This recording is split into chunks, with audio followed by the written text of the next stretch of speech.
Muy buenos días a todos y todas. Mi nombre es Alexi Bracho, pertenezco a la Asociación Colombiana de Neonatología. En nombre de los Cobo Medical Center, la Universidad del Bosque y la Asociación Colombiana de Neonatología Regional Centro, en cabeza de nuestra presidente, la doctora Julieta Castro, y su junta directiva, le damos la bienvenida a todos los asistentes a este encuentro didáctico académico que se realiza el primer viernes de cada mes. Cabe resaltar y recordar que el 17 de noviembre es el Día Internacional del Prematuro. Es un día que nos invita a reflexionar acerca de los desafíos que tenemos acerca de los bebés que nacen antes de término y el compromiso y la responsabilidad que tenemos para su cuidado y la atención de calidad. Teniendo en cuenta que este es el mes del prematuro, precisamente convocamos el título y el tema de nuestro conversatorio en el día de hoy, que es el manejo en la unidad de cuidado intensivo neonatal del prematuro extremo menor de 26 semanas. Por tal motivo, tenemos el gusto y el placer de darle la bienvenida a destacados profesionales que con su conocimiento, con sus experiencias y los aporte, eso será de gran aprendizaje para todos nosotros. Por lo tanto, tenemos el gusto de presentar al doctor Manuel Sánchez Luna. El doctor Manuel Sánchez Luna es el presidente de la sección neonatal de la Sociedad Europea de Cuidados Intensivos Neonatal. El doctor Sánchez Luna es el jefe del servicio de neonatología y es catedrático de pediatría de la Universidad Complutense de Madrid, España. Asimismo, nos complace presentar al doctor John Ladino, quien es egresado del Jackson Memorial Hospital y es neonatólogo del Georgian Hospital Infantil del Sistema de Salud de Medicina Atlantic y del Hospital de Santa Clara en Nueva Jersey. Además, es catedrático de pediatría de la Universidad Thomas Jefferson. También nos acompaña en el día de hoy el doctor Oscar Ovalle Orejaena, quien es neonatólogo, es presidente de la Asociación Colombiana de Neonatología y quien ha liderado varias unidades neonatales en la ciudad de Bogotá y actualmente es el jefe coordinador de la Unidad de Cuidado Intensivo Neonatal de los Cobos Medical Center. El doctor Oscar Ovalle es ampliamente reconocido por su labor académica, por sus conocimientos en todos los avances de la neonatología y es una de las voces autorizadas para acompañarnos hoy en nuestro conversatorio. Además, también tenemos a la doctora Natalia Saavedra, quien es neonatóloga de la unidad neonatal de los Cobos Medical Center y de la clínica Avidanti, que nos acompañará hoy y nos hablará en un contexto acerca de las perspectivas futuras del prematuro. Adelante, doctora Natalia, somos todos oídos. Somos todos.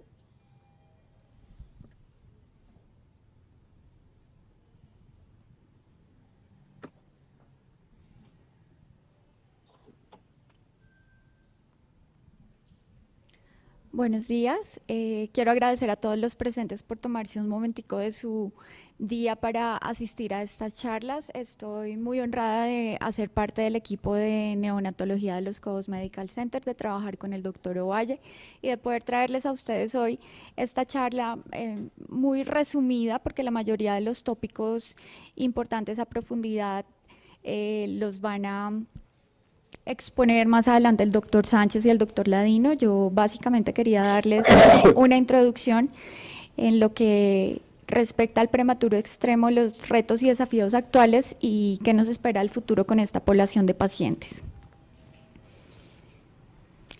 Para recordar un poquito de la epidemiología y la demografía, la OMS estima que para el año 2020 alrededor del 10% de todos los nacimientos fueron nacimientos prematuros. De ellos, cerca del 4% ocurren antes de las 28 semanas. El 65% de los casos globales están en África subsahariana y el Asia meridional.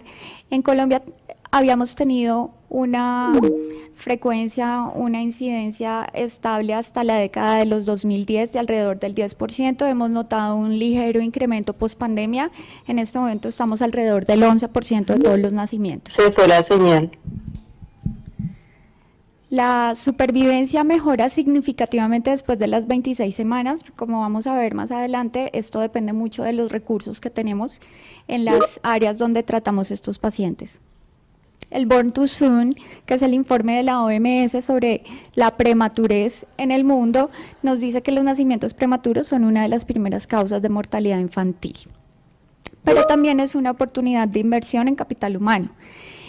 En estos tiempos en los que tenemos tan bajas tasas de fertilidad, cada nacimiento va cobrando mayor importancia social y en proyección futura cuando pensamos en temas de productividad, desarrollo del capital humano y avance de la sociedad.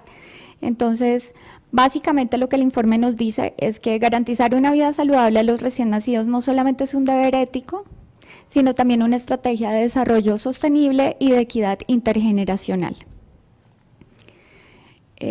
Yo creo que no podemos olvidar lo afortunados que somos de estar hablando en este momento de sacar adelante niños de menos de 28 semanas. No todos los países tienen la oportunidad de discutir este tipo de temas. Hemos visto una desigualdad muy importante respecto a la infraestructura y a los recursos. La mayoría de los países de ingresos bajos y medios tienen un déficit de personal especializado, también tiene escasez de ventiladores, falta de equipos de monitoreo continuo. Hay desigualdad de acceso y cobertura, específicamente en poblaciones rurales. Tenemos que solamente una fracción de los recién nacidos extremadamente pretérminos tienen la oportunidad de nacer en centros terciarios o centros de alta complejidad. Y tampoco tenemos protocolos estandarizados.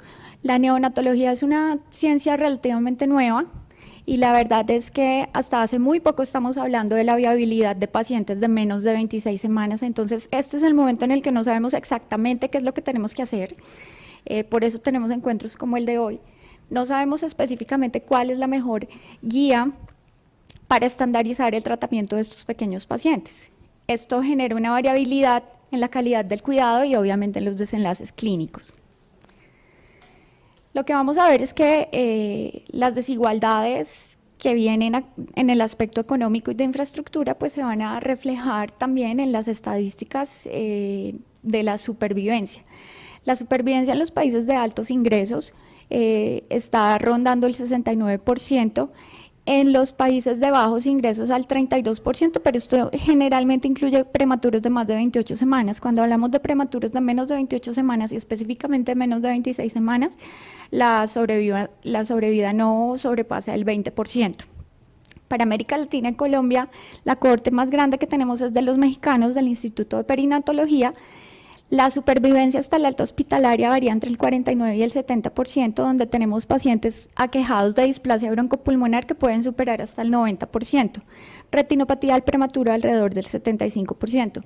Se cree que para Colombia estas tasas son comparables porque son poblaciones muy similares.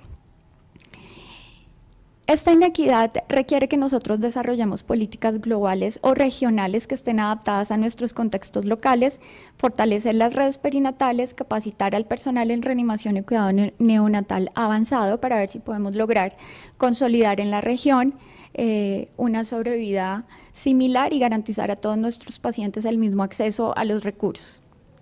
Entonces aquí está, como les decía, la cohorte de nuestros hermanos mexicanos, donde vemos que la mortalidad, les pedimos por favor a las personas que están en Teams que cierren el micrófono para que no interrumpan la charla y si es posible conectarse vía YouTube.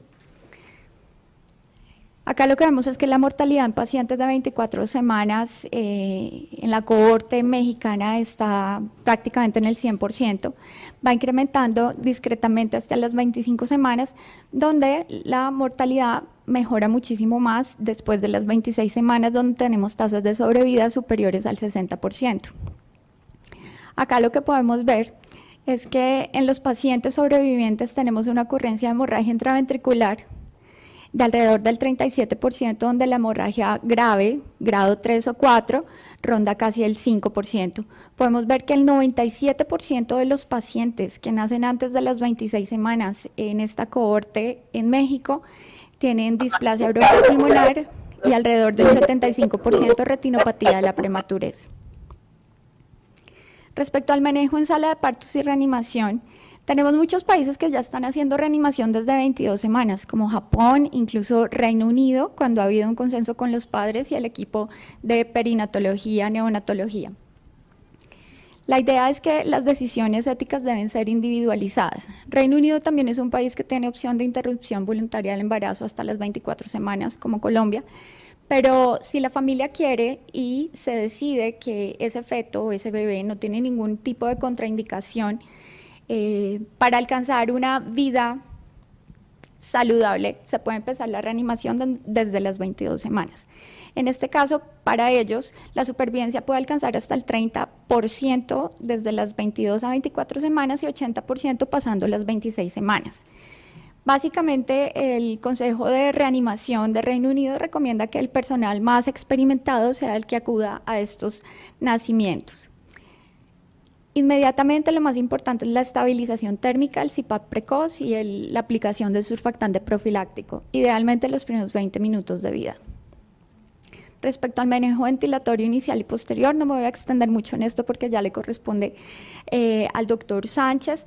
Básicamente, el enfoque es el mismo que utilizamos en prematuros de una edad gestacional mayor, donde queremos utilizar estrategias de ventilación protectora menos invasivas, usualmente volumen garantizado. Hemos visto que disminuye en ventilación convencional, en ventilación de alta frecuencia, el riesgo de displasia broncopulmonar. Y siempre que el paciente lo permita, tenemos que darle el chance de utilizar un soporte ventilatorio no invasivo, con CPAP y ventilación nasal mandatoria intermitente sincronizada. El monitoreo y el seguimiento lo seguimos haciendo con saturación periférica de oxígeno y los ajustes individualizados del PEP, la presión positiva al final de la aspiración. La idea es que la estrategia ventilatoria viene centrada en el pulmón del prematuro, no podemos olvidar que es un pulmón mucho menos distensible. La idea es minimizar volutrauma, barotrauma, telectasias y la toxicidad por oxígeno. Se ha estudiado la utilización de modalidades de alta frecuencia de manera precoz. Más adelante vamos a ver qué nos dicen esos estudios, pero en todo caso siempre el consenso es tratar de hacer la transición a CPAP y ventilación no invasiva cuando sea posible. A futuro esperamos tener ventiladores inteligentes que tengan un monitoreo continuo de volumen, flujo de oxigenación cerebral y respecto a estas variables pueden hacer ajustes automáticos y personalizados. Creo que la inteligencia artificial para allá nos lleva, pero obviamente junto con ingeniería biomédica tenemos que desarrollar equipos que tengan sensores que nos permitan llegar a estos ajustes. La ventilación centrada en el pulmón, en definitiva, debe combinar tecnología, fisiología y obviamente también prudencia clínica. No todos los pacientes son iguales, no es igual un prematuro que nace por preeclampsia si la causa de su nacimiento es coriamnionitis. La ventilación oscilatoria de alta frecuencia con volumen garantizado, como ya nos hablará el doctor Sánchez Luna más adelante, básicamente maneja volúmenes corrientes muy pequeños a frecuencias altas y así es como se reclutan los alvéolos. Modelos animales y estudios en prematuros de menos de 32 semanas muestran que con esta estrategia tenemos menor daño pulmonar y tenemos mayores porcentajes de supervivencia sin displasia broncopulmonar. Esto lo vemos mucho, sobre todo en los autores americanos. Ellos utilizan ventilación jet de alta frecuencia. Básicamente las comparaciones que se hacen entre la modalidad jet de alta frecuencia y volumen garantizado nos muestran que no hay diferencias globales en la supervivencia o las comorbilidades mayores.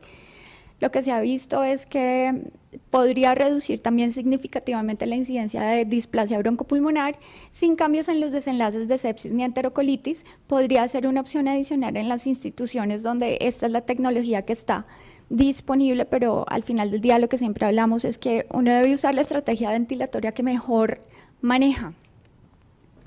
Respecto al manejo hemodinámico en el prematuro extremo, esto también es algo relativamente nuevo, ya nos estamos apoyando más en la ecocardiografía funcional El miocardio del prematuro extremo tiene unas características muy particulares. Tenemos menos cardiomiocitos, tenemos más tejido conectivo, menor proporción de tejido contráctil. Entonces, básicamente, el uso de inotrópicos tratamos de hacerlo de una manera muy individualizada. Este es el momento en el que estos pacientes tan pequeños no tenemos unas tablas estandarizadas de tensión arterial. No sabemos cuáles son las tensiones arteriales normales que se espera de estos pacientes, y la otra es que no necesariamente la presión arterial es igual a gasto cardíaco o a perfusión tisular. Podemos tener niños con resistencias vasculares sistémicas altas, pero estar mal perfundidos y tener un problema de bajo gasto. Entonces, la idea es que nos apoyamos mucho en estos marcadores de vigilancia indirecta por medio de la ecocardiografía funcional para optimizar el manejo de los inotrópicos. La idea es reducir los inotrópicos, porque lo que se ha visto es que los pacientes que tienen mayores fluctuaciones de tensión arterial son los que tienen mayor riesgo de hacer hemorragia intraventricular severa. Las recomendaciones son clampeo tardío del cordón, utilizar la ventilación optimizada. Ya sabemos que si utilizamos presiones muy altas vamos a reducir el retorno venoso, aumentar la poscarga al ventrículo derecho. Individualizar el tratamiento, como habíamos dicho, y tratar de limitar el uso de fármacos vasoactivos. Esto es lo que les hablaba. Básicamente estos son publicaciones del grupo de Iowa del doctor McNamara, que es uno de los grupos que más adelante ha llevado la ecocardiografía funcional al pie del paciente para monitorizar el comportamiento hemodinámico. Cogen estos pacientes y les hacen ecocardiograma funcional a las 12 horas de vida, a las 24 horas de vida, y continúan un seguimiento dependiendo del estado clínico. Básicamente ellos compararon una cohorte de pacientes entre 2008 y 2017, entre 22 y 26 semanas, versus pacientes que ya empezaron el protocolo de monitorización hemodinámica secuencial, y lo que se encontraron es que los pacientes de la segunda cohorte tenían menor riesgo de muerte y hemorragia intraventricular severa. También presentaron menor ocurrencia de displasia broncopulmonar, enterocolitis y mortalidad en la primera semana. Son pacientes en los que se utilizó también menos dopamina. Entonces, cuando tenemos la oportunidad de guiar por eco y de vigilar en tiempo real los impactos hemodinámicos de las estrategias ventilatorias, estamos optimizando el manejo del paciente. La idea es que eventualmente en las unidades neonatales tengamos personal capacitado para hacer este tipo de vigilancia, y esto también puede orientar nuestras decisiones respecto al tratamiento de la hipertensión pulmonar y el conducto arterioso persistente. Respecto al conducto arterioso persistente, que es un gran dolor de cabeza para nosotros con los prematuros, básicamente todavía seguimos en el ámbito de las estrategias conservadoras, el manejo expectante. Sé de muchos grupos que no restringen líquidos. Creo que es un comportamiento bastante usual cuando un paciente tiene un conducto arterioso permeable con hiperflujo pulmonar, hacer restricción del aporte hídrico, pero hoy en día más y más estudios nos están diciendo que no es necesario. Muchas veces estamos sacrificando gasto cardíaco al hacer esto. Y básicamente la tendencia actual es cierre farmacológico con ibuprofeno y paracetamol, que tienen un rendimiento similar, incluso también sus contrapartes orales. Hay muchos estudios que están evaluando administración de estos fármacos vía oral versus endovenosa con similares desenlaces y tasas de éxito. La idea es que las intervenciones más tempranas reducen la displasia broncopulmonar. En aquellos pacientes que se va a ligadura quirúrgica, lo que se ha visto es que sí tienen menos displasia broncopulmonar, pero tienen mayor incidencia de retinopatía del prematuro. Respecto a la nutrición y el crecimiento postnatal, es muy importante mantener en estos pacientes un crecimiento constante. Ahí viene el otro tema: nosotros no tenemos tablas estandarizadas de seguimiento nutricional, son pacientes muy chiquititos. No tenemos idea cómo se debería comportar un paciente de menos de 28 semanas fuera del útero. Entonces, básicamente seguimos utilizando las curvas de Fenton y de Intergrowth. Lo que se ha visto es que las curvas de Intergrowth son más sensibles, categorizando al paciente al momento del nacimiento como peso bajo, peso adecuado, peso grande, y las curvas de Fenton son más sensibles, determinando al momento del alta hospitalaria si ese paciente ha sufrido una desnutrición extrauterina. Respecto a si realizar profilaxis con fluconazol o no, sabemos que las infecciones invasivas por cándida son otro de los dolores de cabeza en la unidad neonatal con los pacientes de menos de 1000 gramos, sobre todo con los de menos de 800 gramos.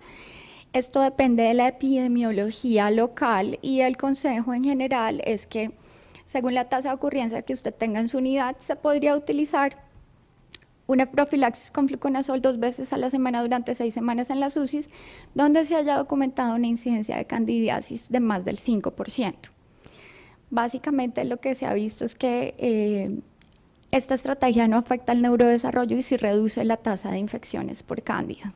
Respecto a la prevención de la hemorragia intraventricular, lo que vemos es que los principales factores de riesgo pues, son la prematurez y las fluctuaciones importantes de la presión arterial media. Entonces es lo que les decía en el manejo de los inotrópicos. Los pacientes de edades gestacionales entre 23 y 26 semanas tienen más de 30% de ocurrencia de hemorragia intraventricular severa, grados 3 y 4. Entonces, los pacientes que están más en riesgo son aquellos que no recibieron esteroides antenatales.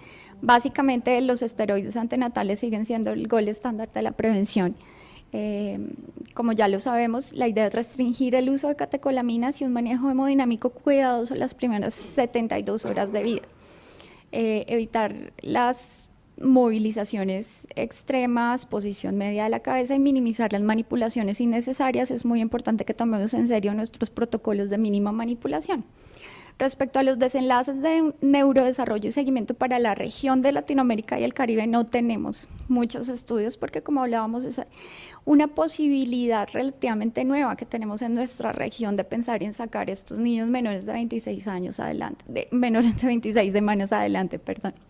En los últimos años lo que hemos visto es que en las cohortes japonesas y europeas, la mayoría de los sobrevivientes tienen algún tipo de compromiso cognitivo o motor. En algunas series alcanza hasta el 50%. Alrededor de los 3 años se estima que más o menos el 45% de los sobrevivientes tendrán algún tipo de discapacidad moderada o severa. Los factores asociados son mayor tiempo de ventilación mecánica, pacientes que hayan presentado sepsis neonatal severa, que hayan necesitado soporte inotrópico múltiple y también los pacientes que hayan presentado menor ganancia de peso, que hayan presentado desnutrición extrauterina. Uno de los factores más importantes en prevenir la parálisis cerebral en estos pacientes es lograr una nutrición precoz y una nutrición enteral plena de manera temprana. El seguimiento a largo plazo debe incluir neurorehabilitación, apoyo psicológico y tamizaje sensorial. Los retos más importantes para una neonatología equitativa y basada en la evidencia en este contexto con estos pacientes extremadamente prematuros es que logremos implementar un cuidado individualizado, menos invasivo, desarrollar políticas públicas que garanticen equidad y acceso universal a estos cuidados altamente especializados, fomentar la investigación que incluya neonatos de menos de 26 semanas, promover el seguimiento integral del neurodesarrollo y apoyar a las familias respecto a estos desenlaces. Integrar tecnología ética y humanización del cuidado. La idea es fortalecer la infraestructura neonatal, capacitar y retener al personal especializado. Muchas veces pasa que se van a capacitar a países de altos ingresos y allá se nos quedan. Entonces la idea es que tengamos personal que retorne para devolver a nuestros países, para traer todo ese conocimiento y beneficiar a nuestros pacientes. Implementar guías adaptadas al contexto local, aumentar el acceso a leche materna, ojalá pudiéramos tener una disponibilidad de bancos de leche humana en todas las unidades neonatales, pero si no, tratar de extender su acceso y desarrollar los registros nacionales de prematuridad que permitan monitoreo, investigación y diseño de políticas públicas sostenibles basadas en el comportamiento clínico a largo plazo de estos pacientes. Por último, las conclusiones generales. La supervivencia de los prematuros extremos ha mejorado y esto es gracias a las estrategias individualizadas y al uso de la evidencia reciente en ventilación, nutrición, hemodinamia y neuroprotección. Persisten las inequidades marcadas entre los países de altos ingresos y los países de ingresos medios bajos, requieren políticas públicas sostenibles e inversión en recursos humanos y tecnológicos. La investigación continua, el enfoque disciplinario y la humanización del cuidado son esenciales para garantizar la supervivencia y la calidad de vida. Y por último, queremos agradecer a todos los equipos de cuidado intensivo neonatal que hacen el esfuerzo, que se capacitan, que estudian, que comparten, que se le dedican a sus pacientes y, por supuesto, a todas las familias que tienen la paciencia de estar 3 o 4 meses en una UCI con todo lo que eso conlleva. Entonces, eso era básicamente lo que yo quería, en un brochazo muy rápido, contarles sobre la situación de la prematurez extrema. Gracias.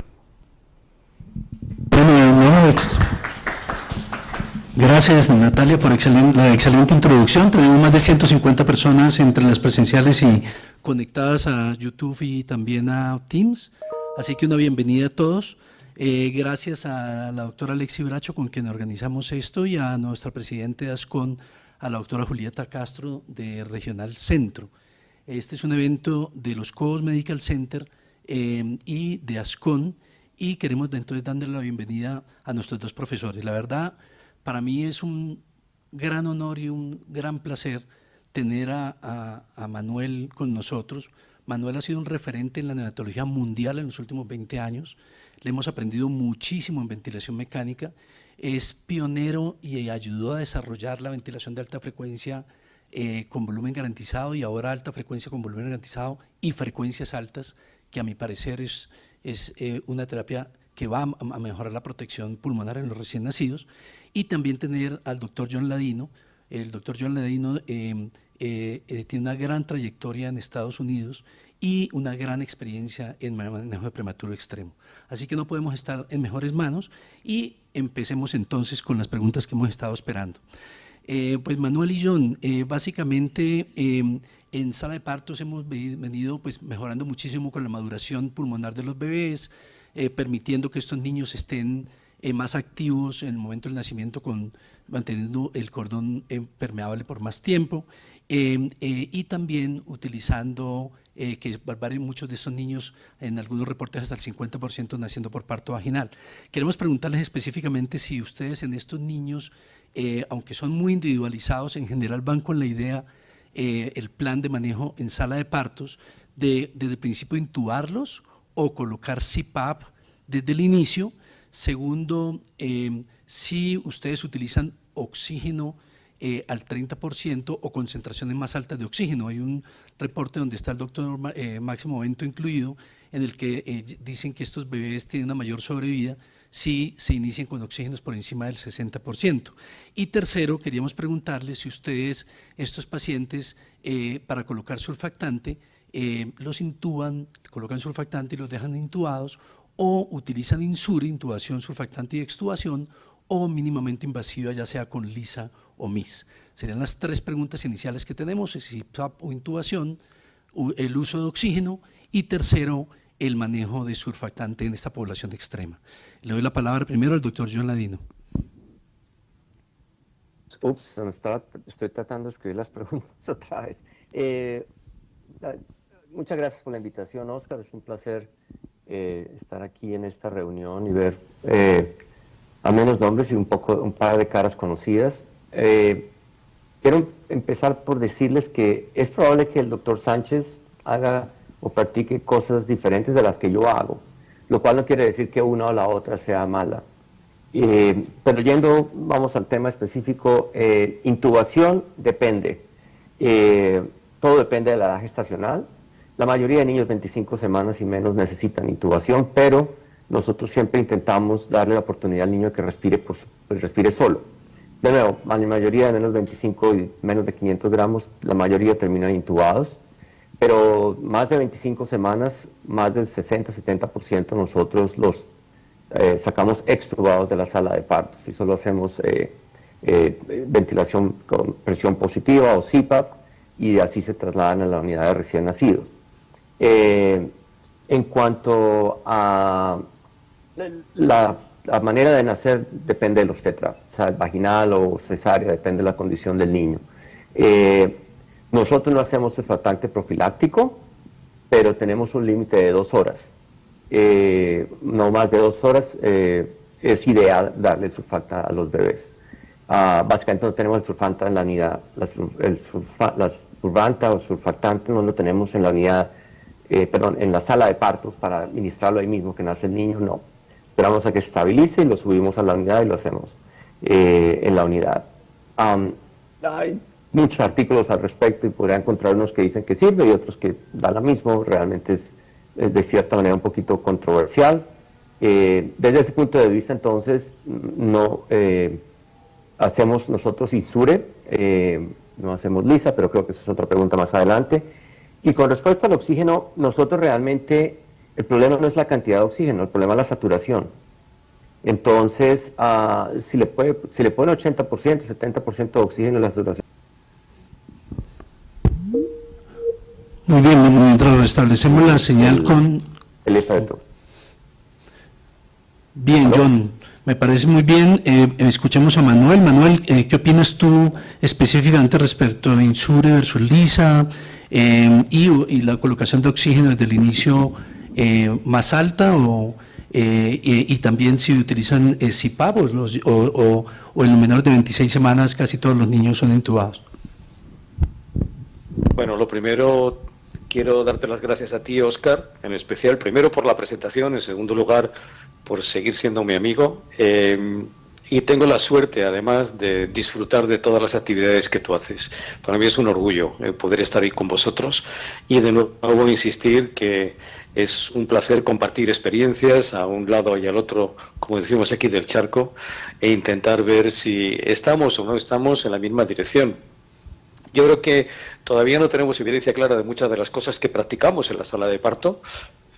Conceptualmente, nosotros tenemos claro la no invasividad, intentamos no intubar a ningún niño independientemente de la edad gestacional, número uno, ¿no? En segundo lugar, ¿cómo lo hacemos? Bueno, los equipos que tenemos nosotros en la reanimación neonatal, independientemente de la edad gestacional, cuentan con monitorización multiparamétrica, sistema de humidificación de la vía aérea para ventilación con presión positiva intermitente no invasiva y CPAP. Estamos utilizando cada vez más mascarilla nasal para evitar la nasobucal, que como sabéis, la facial puede provocar apnea en los recién nacidos, sobre todo los más prematuros, e intentamos que el aire esté caliente y humidificado. La norma número 1 es no intubar, la norma número 2 es no intubar, la norma número 3 es no intubar en paritorio, independientemente de la edad gestacional. Bien, ahora estamos con un protocolo donde llevamos nuestro equipo de ventilación mecánica de la propia unidad. Date cuenta que estamos a 2 metros, nuestra unidad de cuidado intensivo de la sala de reanimación neonatal, de los paritorios, de quirófano, estamos al lado. Entonces lo que hacemos es llevamos este equipo de ventilación. ¿Por qué? Porque queremos monitorizar de alguna manera los volúmenes y las presiones que utilizamos. Hicimos un estudio hace años donde, utilizando un monitor de función pulmonar, comprobamos cómo, monitorizando los volúmenes tidales que damos en la ventilación no invasiva en el momento del nacimiento, podemos en algunos casos dar volúmenes tidales extraordinariamente altos, de hasta más de 6 por kilo, 6 ml por kilo, y esto ya el Grupo de Australia demostró hace años que aumenta el riesgo de hemorragia intracraneal. Por lo tanto, intentamos monitorizar estos volúmenes y actualmente con un protocolo de llevar ya el equipo de ventilación que vamos a utilizar en la propia unidad. En los más inmaduros, por definición, entramos ya con ventilación no invasiva. En estos niños utilizamos cada vez más mascarillas especiales diseñadas en 3D con poco retención de espacio muerto, y les damos la opción. Bueno, igualmente nosotros, si tenemos que poner surfactante, intentamos que sean las 2 primeras horas, por supuesto, pero nuestros criterios desde hace tiempo están basados no solo en la saturación y la necesidad de oxigenoterapia del bebé, sino también en la ecografía pulmonar a pie de cama. De tal manera que aquel marcador que ocurra antes en un niño de menos de 32 semanas es ya la indicación de administrar surfactante. ¿Cómo lo hacemos? Siempre por LISA, desde hace ya muchos años. No es una cuestión de hace poco, sino de hace bastante tiempo. Intentamos no intubar a los niños, vuelvo a insistir, para prevenir precisamente el riesgo que tiene el daño inducido por el propio respirador. Bueno, dicho esto, el manejo de la oxigenoterapia, igual, titulamos por la saturación del bebé, intentamos evitar saturaciones altas, pero también concentraciones inspiratorias altas de oxígeno, que ambas pueden ser tóxicas para el bebé. Por un lado, lo puede ser para el bebé en forma general, la saturación alta, pero por otro lado es muy dañino el oxígeno de forma mantenida en exposición a un pulmón muy inmaduro que acaba de exponerse a la vida postnatal. Por lo tanto, nuestra indicación siempre es la pulsioximetría. Como te digo, Óscar, estamos monitorizando a todos los niños desde el nacimiento y ahora de forma mucho más concreta intentamos analizar y medir bien en la función pulmonar desde el principio todo lo que podemos en estos bebés. Sabes que hay 2 metaanálisis que analizaron el efecto de los monitores de función pulmonar para ver los beneficios, y es muy interesante cómo depende de si el metaanálisis lo hace un investigador experto o lo hacen los propios autores de los estudios, los resultados son diferentes con los mismos estudios. De los 3 estudios que hay, uno es nuestro, pero en los 3 estudios se ve que vigilar los volúmenes tidales al nacimiento en la ventilación no invasiva reduce el riesgo de alteraciones neurológicas. Esto es, en resumen, más o menos lo que os quería contar. Excelente, quedamos con una perspectiva muy concreta y muy clara. Muchísimas gracias por el manejo inicial de estos bebecitos prematuros extremos en sala de partos. Y seguimos entonces con un punto importante, y es en una cosa que ambos están insistiendo, que es la protección pulmonar. Entonces queríamos preguntarles, creo que todos estamos de acuerdo que el uso de unos volúmenes corrientes adecuados, lo más pequeño que sea adecuado, y con un PEP óptimo es una estrategia que mejora muchísimo la protección pulmonar. Entonces queríamos preguntarles primero, si antes utilizábamos PEPs bajos, luego PEPs más altos, pero realmente la forma adecuada de hacerlo, y lo podemos hacer con los ventiladores modernos, es que cogemos el PEP, vamos titulando el PEP para que la complacencia sea la mejor posible. Entonces uno ve como con un PEP de 4, de pronto la complacencia es 0.3, y después si lo subes a 0.6 puede ser mucho mejor, y esa es la PEP que uno debería individualizar con cada paciente. La pregunta que queremos hacerles es, ¿cómo titulan ustedes ese PEP óptimo en sus unidades de recién nacidos? Si ayudan con ecografía también pulmonar, si se usan algunos índices para también no reducir el retorno venoso, que es una de las cosas que ocurre en otras poblaciones, sondas transesofágicas. ¿Qué otras cosas utilizan ustedes para poder titular un PEP óptimo adecuado en estos bebés? Y segundo, ¿cuál es el modo de ventilación mecánica que ustedes utilizan para protección pulmonar en estos prematuros extremos, tanto en el inicio como en el destete de la ventilación mecánica? Voy a darle la palabra primero a Manuel. Muy bien, Óscar. Bueno, preguntas difíciles. En el papel es muy fácil lo de la titulación de la PIP óptima, pero cuando estás delante de un bebé que tiene respiración espontánea, que cambia los volúmenes tidales en función del esfuerzo respiratorio, que se mueve, que cambia la posición del tubo endotraqueal, buscar esa PIP óptima es complejo. Esto en el laboratorio es muy sencillo. Tú pones al animal de investigación, lo sedas, lo relajas y buscas esa PIP que te da a ti la idea del mejor. Yo creo que recordar a la gente que cuando hablamos de distrés respiratorio de la prematuridad, que nosotros hace ya muchos años no hablamos de enfermedad de membrana hialina, esto pasó a la historia, pero hablamos de distrés respiratorio de la prematuridad. Hoy estos niños están con surfactante precoz administrado, por lo tanto las características mecánicas del pulmón no son las mismas de los estudios iniciales. Por lo tanto, aquellos estudios que en el laboratorio buscaban la mejor situación para el pulmón en función de los cambios en la PIP son poco válidos hoy. Hoy mantenemos a los niños con ventilación sincronizada, con esfuerzo respiratorio activo. El niño marca el volumen minuto que necesita. Utilizamos PTV, presión disparada por el paciente, y además en PSV. Significa que la curva es una curva de presión soporte en todos los ciclos respiratorios con volumen garantizado. Esto es, nosotros ajustamos también el volumen garantizado, y lo que buscamos es una combinación del volumen garantizado con la PIP para que el niño tenga la mejor situación respiratoria. Realmente las curvas de distensibilidad pulmonar en un bebé que respira espontáneamente no transmiten de verdad la situación de la compliance del sistema respiratorio. Por lo tanto, ¿qué es lo que buscamos? La comodidad del niño. Intentamos ver que su frecuencia respiratoria no es excesiva o excesivamente baja. Intentamos ver por ecografía que no hay sobredistensión pulmonar, intentamos ver puntualmente, cada vez hacemos menos radiología torácica, que no hay un volumen pulmonar excesivo e intentamos dentro de unos rangos que nosotros pensamos que son de normalidad, no subimos las PIP normalmente en estos niños de 6 y normalmente no las bajamos de 4, pero intentamos ver que las curvas presión-volumen sean lo mejor posible. Bueno, dicho esto, individualizamos el tratamiento, de tal manera que buscamos ese volumen tidal más efectivo para que el niño tenga una respuesta en su frecuencia respiratoria lo más normal posible. Pero somos muy cautos, porque inmediatamente que vemos que ese volumen tidal que nosotros teóricamente hemos programado, y esto es otro error conceptual de hace muchos años, nuestros niños muy inmaduros de menos de 24 semanas, hablar de volumen corriente yo creo que es una barbaridad, y me entenderéis, estos niños no tienen alvéolos, no, ese volumen que entra no es un volumen de intercambio gaseoso, hay mucho espacio muerto fisiológico.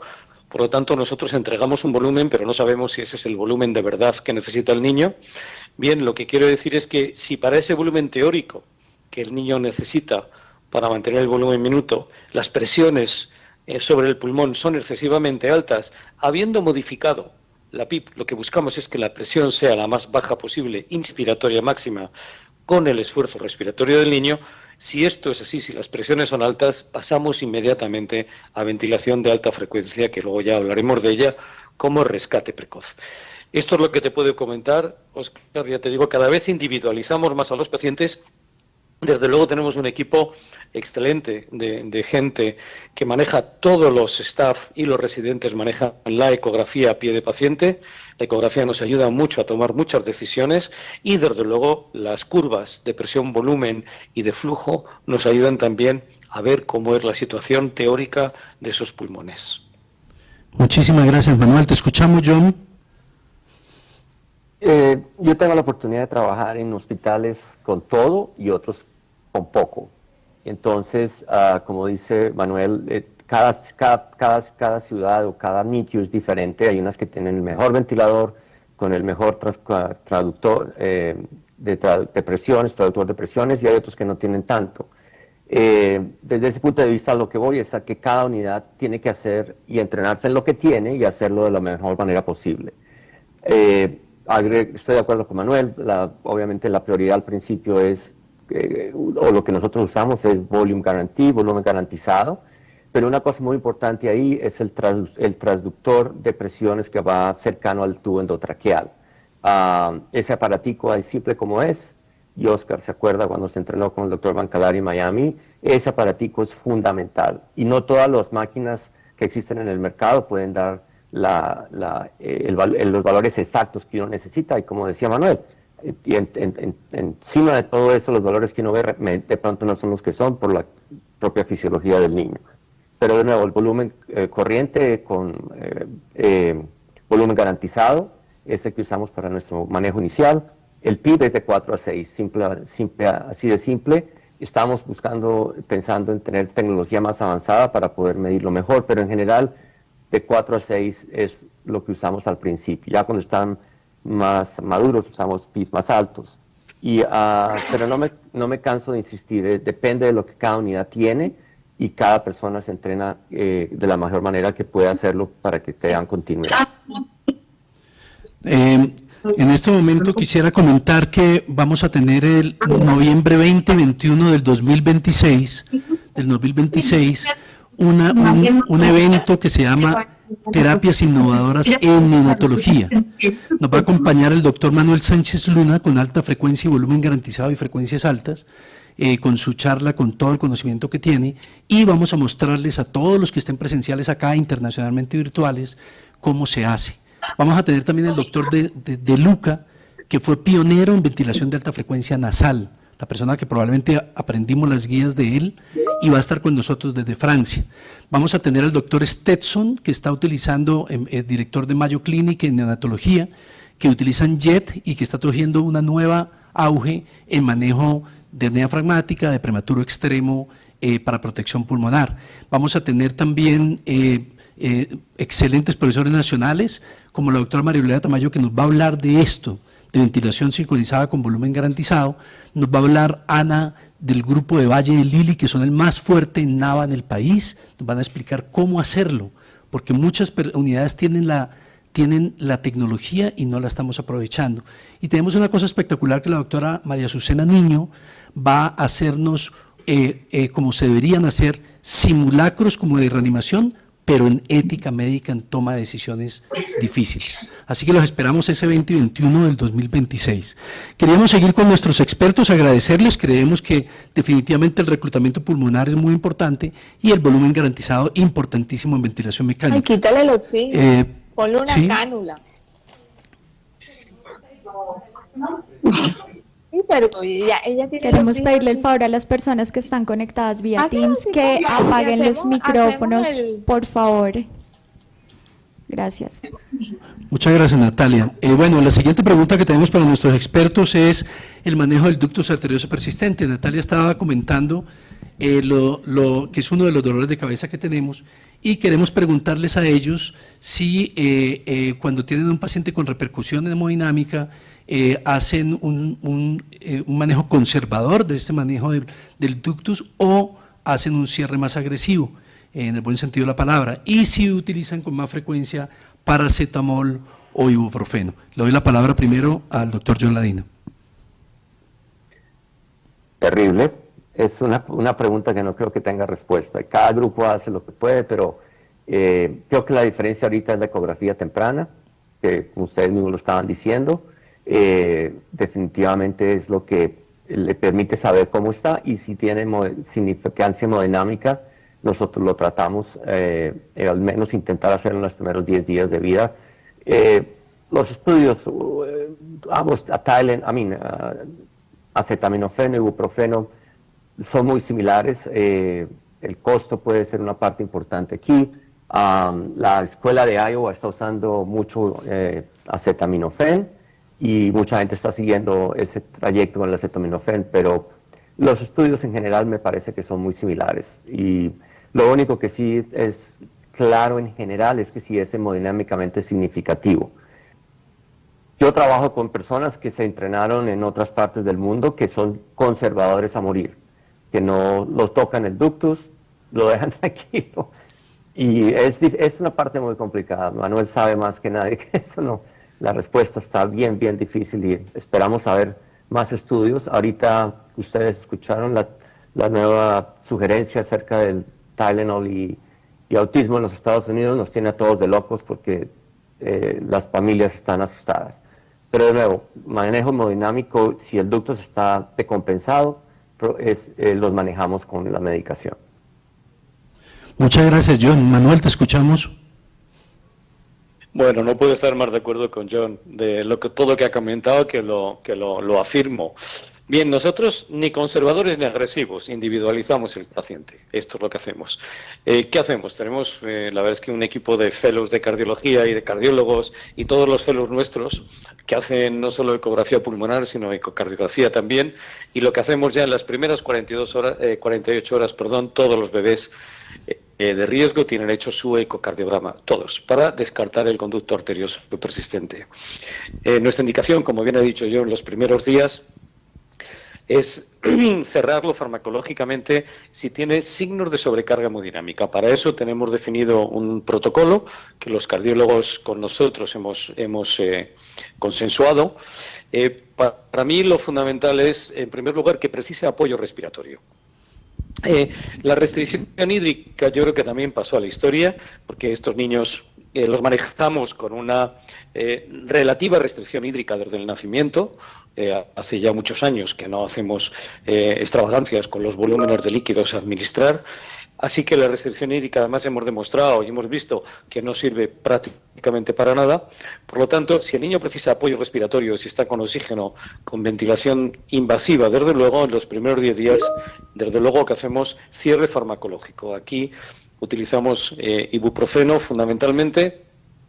Bueno, el paracetamol le tenemos más dudas, quizá porque los ensayos clínicos participamos nosotros originalmente los de ibuprofeno en Europa y le tenemos más, no sé si decir fe, pero conocemos mejor los efectos secundarios que puedan tener.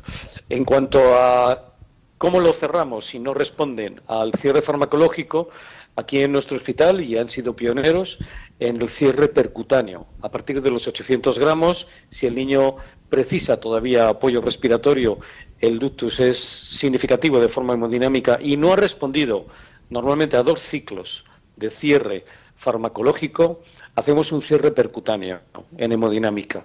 De tal manera que es muy raro que nosotros hagamos un cierre quirúrgico. Solamente en niños que están muy graves, que pesan menos de 700 gramos, que el conducto está permeable, que hay sobrecarga hemodinámica, que hay riesgo de hemorragia pulmonar o que hay riesgo por robo de flujo cerebral de ese conducto arterioso. Yo creo que no es tan sencillo decir sí o no. Yo vuelvo a insistir, hay que individualizar los casos.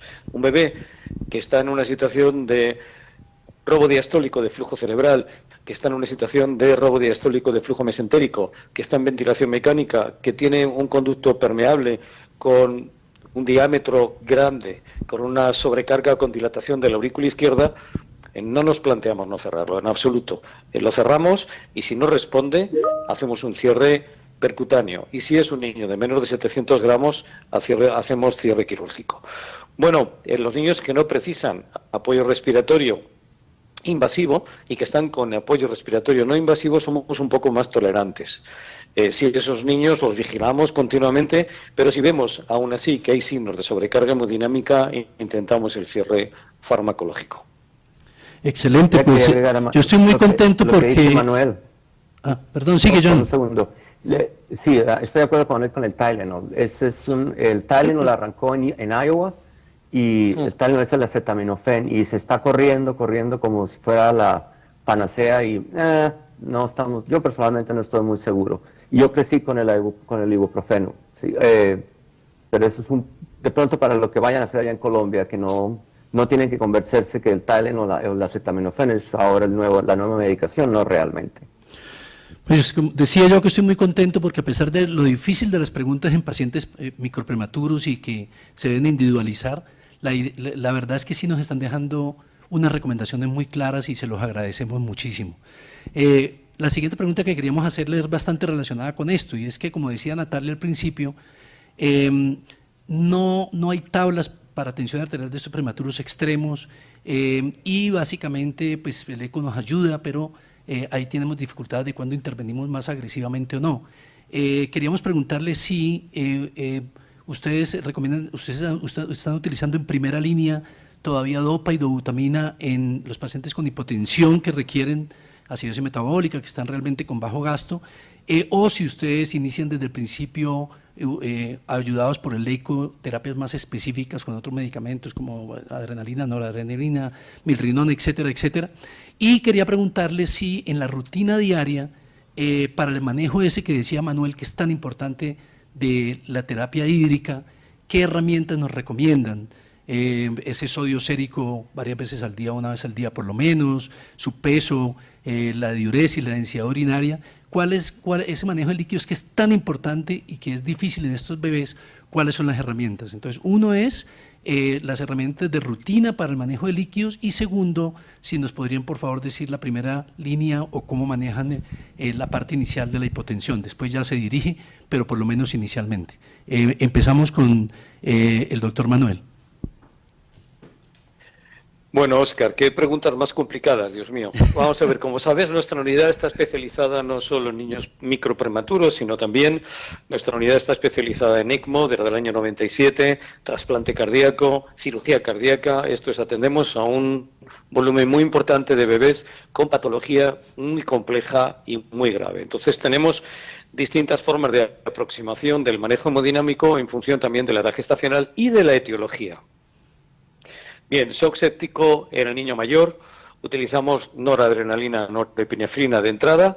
Dobutamina es una droga que hace ya muchos años abandonamos porque no nos ofrece prácticamente ninguna ventaja, aunque el consumo de oxígeno no lo aumenta mucho a nivel miocárdico, pero sí es taquicardizante y bueno, no deja de ser un fármaco que tiene una limitación importante a nuestro punto de vista en el manejo cardiovascular. Seguimos utilizando dopamina cada vez a dosis más bajas en, de alguna manera, situaciones de intentar mantener los receptores teóricos dopaminérgicos, que tenemos dudas de si de verdad funcionan en los recién nacidos, a dosis bajas para perfusión renal y mesentérica. Y niños que son más mayores, por supuesto, en patología cardiovascular, milrinona es uno de los fármacos de primera elección porque buscamos aumento de la contractilidad sin aumentar el consumo de oxígeno. Acordaros que es un inhibidor de la fosfodiesterasa tipo 3 con efecto vasodilatador, tanto sistémico como pulmonar, y si no hay riesgo de aumentar el shunt intrapulmonar, es un fármaco de primera elección en nuestros niños.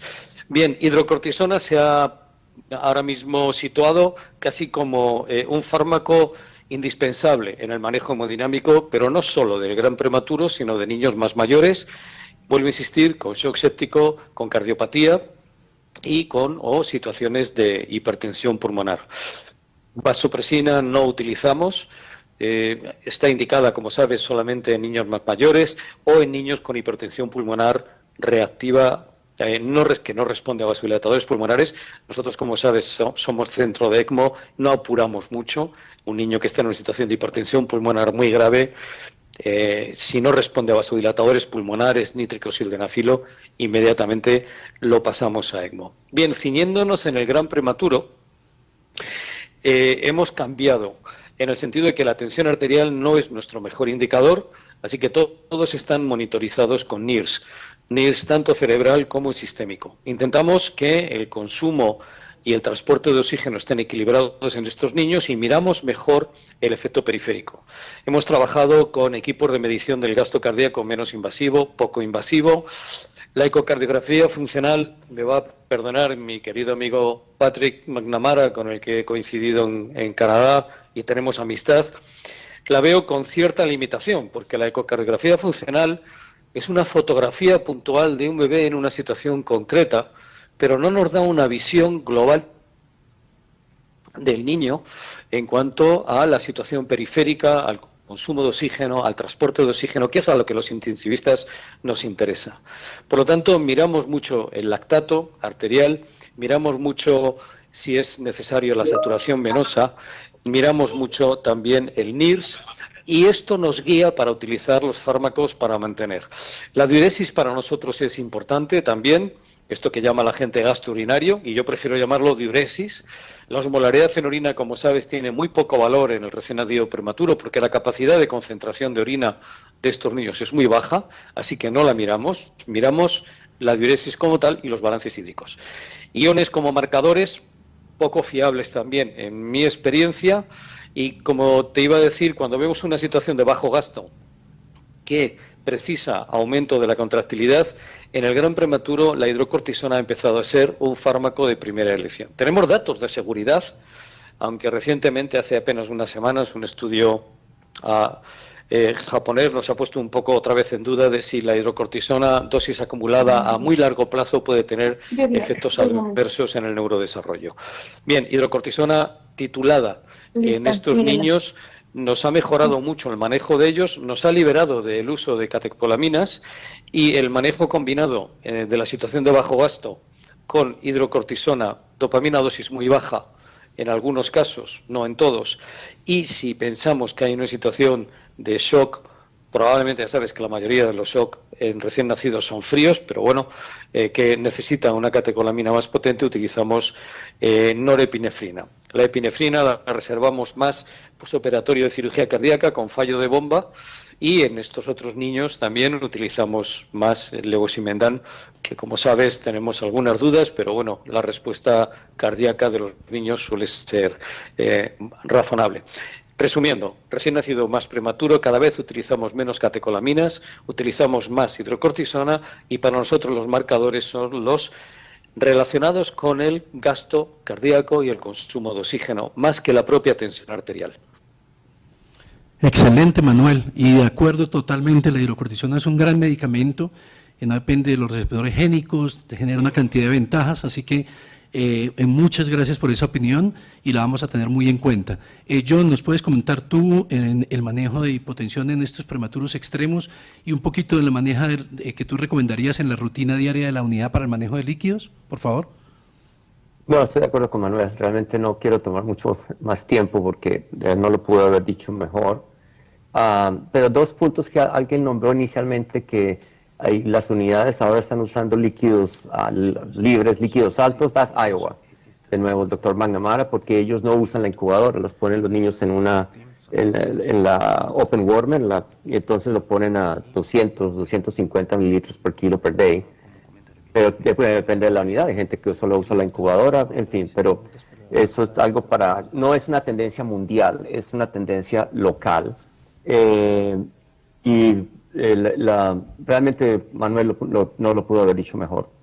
Estoy de acuerdo con la cardiología, es una foto del momento y es un problema que nosotros tenemos con los cardiólogos, que son muy bien entrenados, todo lo que sea, y lo mismo pasa con el fellow, pero vienen por 1 minuto y se van, y los volvemos a ver entre 23 horas, 59 minutos y 59 segundos. Entonces es una cosa que es más activa y tiene muchas otras variables que simplemente una foto. Y de nuevo, por demás, estoy de acuerdo con Manuel. Excelente, bueno, tenemos agradecerles a ustedes que son muy taquilleros porque tenemos más de 500 personas unidas las dos en nuestras dos plataformas. En YouTube tenemos 320 personas y en Teams tenemos más de 238 personas, así que súper agradecidos y estoy seguro que vamos a poder salvar más vidas con las recomendaciones que ustedes nos han dado. Tenemos también diferentes personas de Latinoamérica.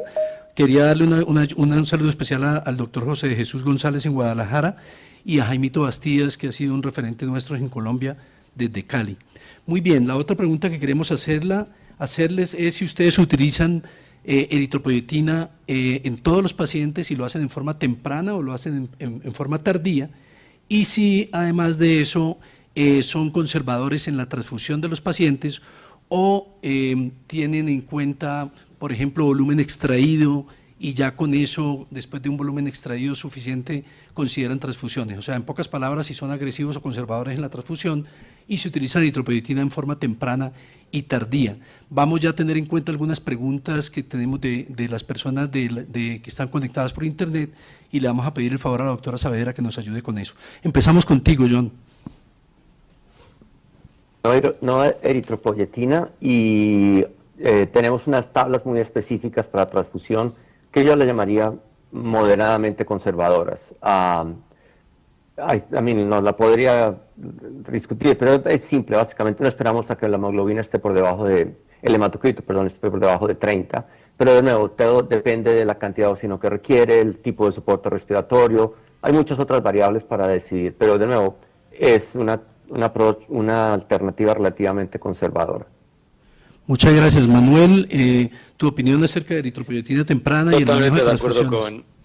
Sí, totalmente de acuerdo con John, tampoco voy a añadir muchas más cosas. Eritropoyetina hace ya muchos años que la hemos abandonado y la hemos retirado. Y luego con la hemoglobina somos de nuevo individualizadores de cada paciente. Utilizamos mucho, otra vez, los signos de perfusión periférica, transporte y consumo de oxígeno. En el niño estable somos más conservadores a la hora de transfundir y miramos signos, vamos a llamarlos indirectos, ¿no? Taquicardia, mala ganancia ponderal, etcétera, etcétera. Y en los niños que están graves, ahí somos más agresivos, pero de nuevo miramos factores relacionados con el transporte y consumo de oxígeno. Vuelve a existir, el NIRS nos ayuda mucho en la toma de decisiones. Desde luego, un niño que le transfundimos y que no cambia el NIRS en este niño, pues quizá no estaba indicado. Entonces, bueno, tenemos también nuestras tablas, como ha dicho John, a partir de las cuales discutimos y individualizamos cada bebé en cada momento. Excelente. Antes de escuchar al público, queríamos hacer una última pregunta de parte de las que tenemos planeada para ustedes, y es, en estos pacientes prematuros extremos, algunos de estos niños, muchos van a tener ventilación prolongada, y después de obviamente descartar que no hay alguna cosa como una neumonía agudizada o el ductus abierto, ¿qué estrategias nos recomiendan para poder extubar a estos pacientes? ¿Cuál es el protocolo que ustedes más usan? Ahora hay muchos, hay hidrocortisona precisamente temprana, está el DART y otros diferentes esquemas que hay de esteroides, hay varios, pero además de los esquemas de esteroides que quisiéramos saber cuál nos recomiendan o cuáles son ustedes en sus unidades, ¿qué otras estrategias nos recomendarían para esos pacientes de difícil extubación que llevan una ventilación mecánica prolongada. Voy a darle la palabra primero a Manuel y luego a John. Bueno, esto es un tema de discusión diaria en nuestro servicio. Lo primero, de nuevo, nos preguntamos todos los días si este niño tiene que ser extubado o tiene que seguir en ventilación, diariamente. En segundo lugar, buscamos la mejor manera de ventilación. A veces se nos olvida que estos niños crecen, que estos niños tienen distintas necesidades de ventilación mecánica y vamos cambiando las estrategias. Bebés con displasia broncopulmonar instaurada que van creciendo, normalmente los pasamos a SMB con presión de soporte y vamos haciendo un weaning lento en el sentido de que vamos disminuyendo poco a poco la presión, la frecuencia en SMB, vamos aumentando la presión de soporte y vamos dándoles. Lo primero que soy muy pesado, broncopulmonar, tú lo puedes extubar como esto, de un día para otro. No, estos niños llevan un tiempo y normalmente hay que vigilar otras cosas que a veces se nos olvidan. ¿Cómo está la nutrición? ¿Cómo está el cuadro infeccioso o no que pueda tener? ¿Cómo está la situación hemodinámica del paciente? Etcétera, etcétera. Para nosotros la nutrición es vital. Si no hay una buena nutrición, estos niños no los vas a poder extubar nunca de una manera satisfactoria. Y perdóname, Óscar, que hable de nutrición cuando tenía que estar hablando de ventilación, pero creo que a veces a muchos intensivistas se les olvida o se les olvida que hay otras cosas, que no es el respirador, que son fundamentales en el manejo de estos niños. En segundo lugar, buscar la ventilación más adecuada a cada paciente. Nosotros en niños con criterio de displasia broncopulmonar, pasada la primera semana, que claramente tienen necesidades de oxígeno entre el 30 y el 60%, por encima del 60% no nos plantea muchas dudas, que claramente, como tú bien has dicho, no tenemos una persistencia del conducto arterioso o no hay una situación de infección grave, hacemos un ciclo de dexametasona, seguimos utilizando los criterios bastante clásicos y luego los evaluamos continuamente. La dexametasona, como sabes, pasada la primera semana, en principio reduce los teóricos o demostrados riesgos de daño cerebral que tienen el neurodesarrollo de estos niños y facilitan la extubación. Claramente no reducen la displasia broncopulmonar, pero también es importante recordar que hay una fase inflamatoria que si tú esperas demasiado, y hay estudios 22 días, la reacción inflamatoria del pulmón no va a ser ya tan importante y el uso de corticosteroides postnatales no van a ser tan eficaces. Por lo tanto, si se emplean, tiene que ser en pacientes de forma individualizada. Nosotros, como te he comentado, buscamos esos niños que están dependientes del respirador. Nosotros el tiempo medio de ventilación, los niños muy prematuros, intentamos que no supere las 48 horas. Ya nos genera mucho estrés cuando el niño está una semana conectado al respirador. Bueno, a partir de la semana descartamos persistencia del conducto arterioso, descartamos infección, analizamos la nutrición, somos muy insistentes en cómo está ese niño, intentamos buscar la mejor forma de apoyo respiratorio, pero si de verdad vemos cambios que sugieren que está haciendo ya su enfermedad respiratoria crónica y evaluamos la situación neurológica del niño, los individualizamos y hacemos un ciclo de dexametasona. Nosotros la extubación la hacemos directamente a ventilación no invasiva a todos los niños, no sincronizada. Hace años que abandonamos la sincronización, trabajamos, como sabes, hace tiempo con sincronización por flujo no invasivo, pero bueno, hemos visto que no invasiva. Y no lo has comentado, has hablado que Dani va a hablar de la ventilación nasal de alta frecuencia, pero me gustaría recordar, y ahora estamos trabajando mucho en ello, que la CPAP de burbuja es ventilación nasal de alta frecuencia también, solo que más barata, más económica, puede llegar a 30 Hz.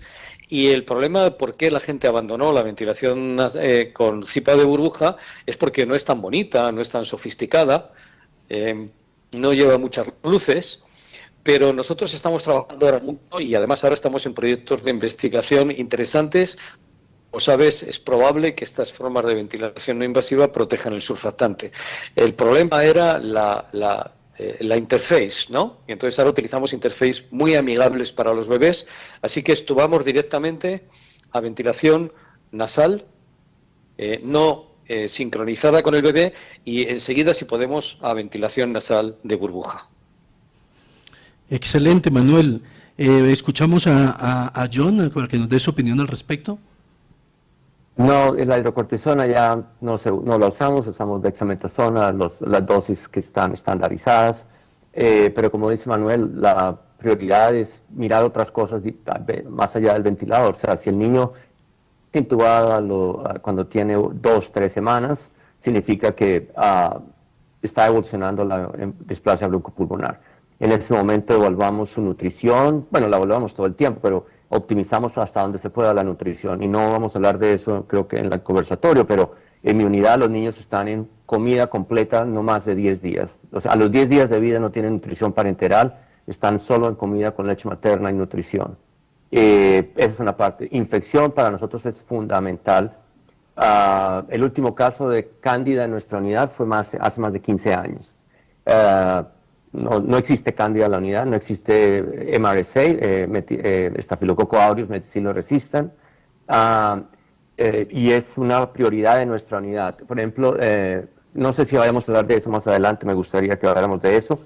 Y una vez que se les da el esteroide, si están para extubar, los pasamos a non-invasive, como decía Manuel, intermitente, ventilación mandatoria, pero extubada, no invasiva. Y sí, usamos el CPAP de burbuja. Lo usamos aquí yo estoy en la zona del noreste, en New York y New Jersey. Es una influencia grande de una universidad que se llama Columbia, que lo manejó por muchos años. Y es bastante, sirve muchísimo y parece ser, como Manuel lo describe, una alta frecuencia, pero con el CPAP de burbuja. Pero la clave fundamental es las personas que están al lado de la cama, la enfermera, el terapista respiratorio, que saben lo que tiene el paciente y obviamente el médico, el neonatólogo que está ahí. ¿Vamos a hablar de infecciones también, Oscar? Sí, vamos a escuchar una pregunta de Natalia y luego le pido a ella que por favor hablemos un poquito para cómo reducir infecciones. Quería saludar al doctor Oscar Galván Tacuarembo, que está en Uruguay, y quería darles un saludo especial. Gracias por esto. Nosotros hicimos uno de los estudios que arrancaron con surfactante temprano, CPAP y surfactante temprano, si tú recuerdas, John y Manuel, aquí en Colombia. Uno de los estudios incluso coincidió con el COIN de Australia, y ese lo hicimos con CPAP de burbuja. La verdad, el CPAP de burbuja es una estrategia impresionante. Entonces, muchas gracias. Y sí, vamos a hablar de infecciones, cómo reducir infecciones, porque es una cosa muy importante. Y en el evento que tenemos del año entrante, 20-21 de noviembre, por favor, agéndenlo, porque no van a haber tantos cupos presenciales. El doctor John Ladino nos va a acompañar, es uno de los pioneros en calostro en boca, en prematuros extremos. Y vamos a contar con John y obviamente con otras personas como Héctor Romero, hablándonos de nutrición, que estoy de acuerdo con Manuel, es una cosa impresionantemente importante. Natalia, cuéntanos qué pregunta tienen de parte del público. Buenos días, doctores. Pues yo tenía una pregunta a título personal. Yo quería preguntarles si ustedes tienen experiencia con la transfusión autóloga en prematuros, es decir, transfundir estos niños con sangre de placenta de su mamá. Hemos visto que los italianos publican bastante al respecto, tienen avanzados protocolos. Es una duda que de pronto acá tenemos.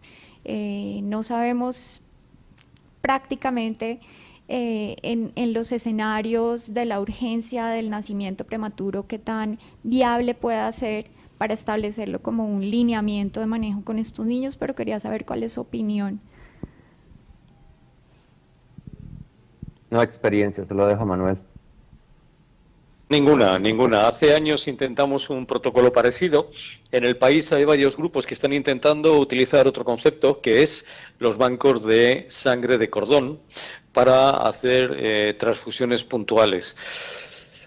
¿Sabéis qué pasa? Cada vez transfundimos menos a nuestros bebés prematuros, cada vez menos. Y luego los bancos de sangre tienen unos sistemas de seguridad muy específicos, con un control altísimo de seguridad, donde realmente donde utilizamos más sangre es en los niños con cirugía cardíaca, que son los niños que precisan más transfusiones. Y ahí la verdad es que las transfusiones autólogas no tienen ningún sentido. Para los grandes prematuros, insisto, hace años intentamos también transfusión desde sangre donada de familiares, sangre de cordón, sangre de placenta guardada. Al final, como cada vez transfundimos menos, hasta el punto de que transfundimos poquísimo, prácticamente nuestros bancos de sangre han decidido hacer además una forma específica de sangre irradiada con concentrado asegurado, con seguimiento de donante, para este tipo de bebés que, bueno, nos aseguran trazabilidad y seguridad. Una reflexión que quería yo dejarle a todas las personas que nos están escuchando. fíjense esos números, estamos hablando de prematuros extremos y sin embargo Manuel y John nos han dado números como el que dio John, no más de 10 días de nutrición parenteral en esos prematuros extremos, que uno dice, oiga, niños tan chiquiticos, así que es una cosa de la que tenemos que ir, eso obviamente reduce infecciones. Segundo, este manejo de pocas transfusiones es algo en lo que tenemos que mejorar. Y otra cosa que decía Manuel y es esos pacientes saliendo extubados, también lo dijo John, saliendo extubados desde sala de partos y con unos poquísimos días de ventilación invasiva. Así que la reflexión para todos los que tenemos pacientes prolongadamente ventilados, nutriciones parenterales prolongadas y transfusiones en forma muy agresiva, es que probablemente podemos mejorar en ese aspecto. Natalia, ¿qué otra pregunta tenemos? Tenemos una pregunta muy interesante en el chat, de hecho, ¿cuál es el protocolo para el manejo de hipertensión pulmonar que utilizan en el paciente prematuro extremo? ¿En qué se basan? Ecocardiograma, índice de oxigenación, si van a empezar óxido nítrico como primera línea, ¿qué concentración le empiezan? 5, 10, 20 partes por millón. Le damos la palabra a John primero, por favor.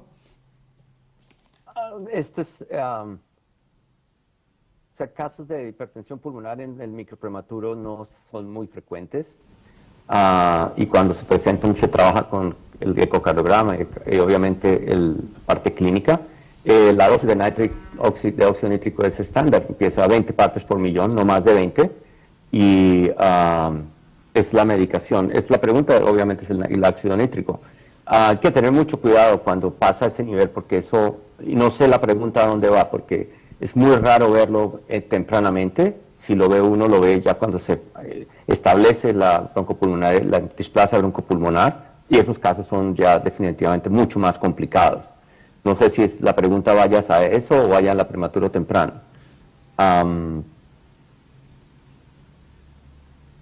Probablemente a displasia.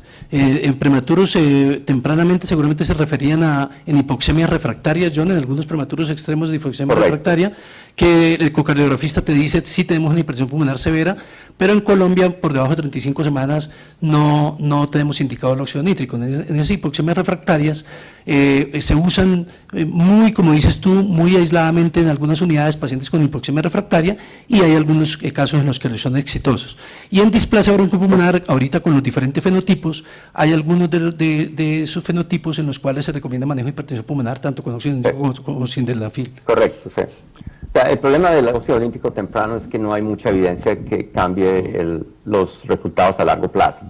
Por eso pasó de ser usado muchísimo a usarse muy poco, a menos que es prácticamente una terapia para salvar lo último que se puede hacer. Pero ya con displasia broncopulmonar es diferente, estos casos son completamente diferentes. Empezamos con 20 y el manejo es día por día, muy cuidadoso. Manuel lo dijo antes, es cuestión de paciencia. O sea, me refiero, una vez que fallan los esteroides, el muchacho sigue intubado, va a ser establecida enfermedad pulmonar, de displasia broncopulmonar, hay, como decimos en la unidad nosotros, step back, déjelo solito, dele todo el soporte nutricional, mantenga todo estable, si necesita el óxido nítrico, manténgalo y progresivamente lo disminuye con el tiempo, pero si tiene afán de extubarlo y mandarlo para la casa a las 2 semanas, no, se equivocó, le tiene que tener paciencia. El último paciente que tuvimos así con displasia broncopulmonar severa y óxido nítrico con nosotros estuvo 7 meses en la unidad y eventualmente se fue en oxígeno por la nariz con cánula, pero ya es otro cuadro completamente diferente. Y bueno, la experiencia ahí es clave, necesita una unidad que tiene que, de nuevo otra vez, tiene que saber de nutrición, tiene que saber de cuidado de niño más grande y obviamente una terapia respiratoria que sea de primera línea. Excelente. Manuel, ¿escuchamos tu opinión? Sí, como ha dicho John, la verdad es que los cuadros de hipertensión pulmonar en fase aguda en el sistema respiratorio del muy prematuro son muy poco frecuentes. Hay un perfil de niños con mayor riesgo que, como sabéis todos, se describió ya hace relativamente ya bastante tiempo por investigadores de Polonia, que es un perfil con inhibición de la síntesis de la inosintetasa, que son niños prematuros que han estado intraútero expuestos a rotura prolongada de la bolsa amniótica y que a veces hacen un pulmón, no sé si llamarlo pequeño o hipoplásico, que cursa con además una reducción del tejido, de la vascularización pulmonar. Bueno, estos niños muchas veces son resistentes o refractarios a la ventilación, a la oxigenación estándar, y en algunos niños hay respuesta a óxido nítrico. Nosotros, evidentemente, el óxido nítrico lo tenemos de segunda elección, lógico, no lo utilizamos jamás ya, desde hace tiempo estuvimos en el ensayo clínico europeo, el UNO Trial, como profilaxis de la displasia, en absoluto, pero en algunos casos en los que no hay respuesta al oxígeno, que no hay respuesta a la ventilación, si claramente coincide muchas veces con pulmón que llamamos pulmón negro, isquémico, con hipertensión pulmonar ecocardiográfica, sí utilizamos óxido nítrico. En los prematuros nosotros sí utilizamos 10 partes por millón, que fue parte del estudio que hicimos en el grupo europeo. No hacemos 20, hacemos 10. Y si no hay respuesta, normalmente en menos de 48 horas se ha retirado. En displasia broncopulmonar vamos más a terapias de inhibidores de la fosfodiesterasa tipo 5 cuando hay hipertensión pulmonar instaurada y se intenta bajar esas resistencias vasculares pulmonares. Tenemos un grupo además en cardiología muy bueno que van analizando estos niños y van seleccionando en cuáles precisan una terapia más prolongada, porque como sabes, la asociación de displasia con hipertensión pulmonar ensombrece el pronóstico a medio y largo plazo. Excelente. O sea, algo que hacemos nosotros también, y probablemente Manuel lo hace, lo nombró, es inclusive si está extubado pero necesita harto soporte no invasivo, monitorizamos ecocardiogramas cada mes. Y nos ha pasado que está el muchacho que está al 25, 30%, se ve estable, todo está bien, y luego a las 40, 42 semanas desarrolla la hipertensión pulmonar. Obviamente en este caso no es óxido nítrico, pero como dice Manuel, el sildenafil y todas estas otras se empiezan a trabajar. O en una época hacíamos bastantes, ¿cómo se dice?, cateterismo para medir presiones pulmonares, pero ahora realmente el ecocardiograma es bastante bueno, la tecnología ha mejorado muchísimo. Doctores, otra pregunta. Respecto al uso de antibióticos en sus unidades, ¿cómo manejan el antibiótico de primera línea, de segunda línea, la sospecha de sepsis temprana, tardía? ¿Cuánto tiempo usan los antibióticos? ¿Con cuánto tiempo de hemocultivos negativos los suspenden? ¿Y cuáles creerían ustedes que son las principales estrategias para prevención de infecciones en estos prematuros extremos? Déjame, yo cojo esta que estoy que me hablo. Es lo que yo más trabajo en estos días. Nosotros en nuestra unidad hace 15 años éramos amigos de la vancomicina, del cefotaxime, del cefipime, de todos estos, como le decimos, super mega duper nombres. Ahora no. Es bien simple. El niño nace prematuro, la mamá generalmente tiene sus antibióticos, hacemos el cultivo inmediatamente nace, lo ponemos en ampicilina y gentamicina, así de simple, y esperamos 36 horas. Si no crece nada, suspende los antibióticos, pero monitorizamos muy de cerca al niño, porque muchas veces esos niños son parcialmente tratados, o sea, la mamá recibió antibióticos y los tiene el niño cuando nace y el cultivo no crece. Ahora nosotros tenemos también PCR que nos ayuda muchísimo, de pronto eso no lo tienen allá en Colombia, pero ayuda muchísimo a detectar cuando los cultivos a veces pareciera que no crecieran, pero bueno, es otra historia. De nuevo, ampicilina, gentamicina, 36 horas, si no crece nada, lo suspendemos. Alguien preguntaba, ¿cómo hace para darle de comer a los niños tan rápido? Probablemente esa es una de las razones por las cuales nos va bien, porque no usamos mucho colostrum y el microbiome crece súper rápido en estos muchachos y podemos darles comida más rápido. Luego, sepsis más adelante, si hay cualquier sospecha hacemos el cultivo otra vez, pero en esta vez usamos oxacilina con gentamicina. Y de nuevo, esperamos 36 horas, si no crece nada, cancelamos. Y si crece algo, lo cambiamos dependiendo de la sensibilidad. Lo que pasa es que nuestra unidad, de nuevo, pasó de un manejo bien agresivo a un manejo mucho más conservador, y el resultado final de eso, por ejemplo, es que tenemos nuestra rata de infección por líneas centrales es 0. 0, así de simple, 0. No vemos infecciones en los pasados 5 años, no tenemos cándida, como les dije antes, etcétera, etcétera. Pero hay una cosa que es fundamental en eso, y es, le voy a preguntar a Manuel, Manuel lo veo que no tiene, está usted vestido de trabajo hoy, ¿cierto? Sí, aquí estamos trabajando, sí. Y aquí no tiene nada debajo de los brazos. Eso es una filosofía que nosotros tenemos obsesiva en nuestra unidad. El que entra a la unidad se tiene que bañar las manos con agua y jabón, porque el agua y el jabón mata Clostridium y mata ciertos virus estomacales que el alcohol no los mata. Luego, una vez que entra a los cuartos, tienen disponibilidad de usar alcohol súper fácil, no tiene que estar, es voltearse a la derecha y lo tienen. Pero es obsesivo, compulsivo con eso, pero más importante que eso, hay un grupo de personas que todos los días está vigilando, se llaman los secret shoppers, los compradores secretos, están revisando que la gente lo haga. Y tenemos una rata de limpieza de las manos más del 90%. Pero de nuevo, es una tradición que arrancó hace 15 años, que vemos los resultados ahora, pero requiere un envolvimiento completo de todas las personas que están envueltas en el manejo de estos casos. Obviamente, si le crece E. coli, que solamente es sensitiva a cefotaxim, le cambia a cefotaxima. Pero la gentamicina, afortunadamente, continúa siendo sensitivo para todas estas bacterias y permite un manejo temprano relativamente conservador.